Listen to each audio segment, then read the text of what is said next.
ஒரு நபர் மத்தவங்க கிட்ட பேசும்போது பொறுமையா தான் பேசணும், கோவப்படக்கூடாதுன்னு எவ்வளவுதான் முயற்சி செஞ்சாலுமே கூட, சில நேரங்கள்ல சில நபர்கள் செய்யக்கூடிய சில பழக்கங்கள், சில விஷயங்கள் அவங்களுக்கு கோவத்த தான் வர வைக்குது. அதனால இந்த மாதிரியான ஒரு சூழல்ல தேவையில்லாம பேசி, கோவப்பட்டு பிரச்சனைய பெருசாக்கிறத விட, அந்த நபருக்கு குடுக்கக்கூடிய முக்கியத்துவத்த குறைச்சிட்டு, அந்த இடத்த விட்டு விலகிர்றது தான் அவங்களுக்கு நல்லது.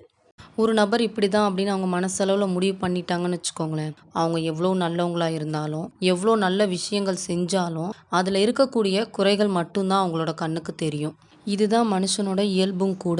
அது மட்டும் இல்லாம, மத்தவங்களோட குறைகள ஈஸியா கண்டுபிடிக்க தெரிஞ்ச சில பேருக்கு, தன்னோட குறை என்ன அப்படின்றது கண்டுபிடிக்க தெரியாமலே இருக்கிறாங்க பாருங்க. அதுக்கு பேரு தான் சுயநலம் அப்படின்றது.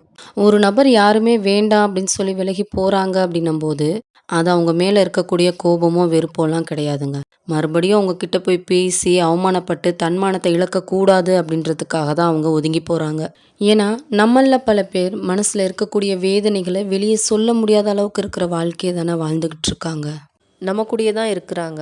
என்ன நடக்குது, ஏது நடக்குது அப்படின்றத கண்கூடா பார்க்க தான் செய்றாங்க. அவங்களுக்கு மறைச்சு நம்ம எதுவும் செய்றதும் கிடையாது. அப்படி செய்யணும்னு நெனச்சாலும் முடியாது. இருந்தும் சில விஷயங்கள புரிஞ்சும் புரிஞ்சுக்காத மாரி இருக்கிறாங்க அப்படின்னும்போது, அவங்க கிட்ட நம்மளும் தெரிஞ்சும் தெரிஞ்சுக்காத மாரி நடக்கிறது எதுவும் தப்பு இல்லையே!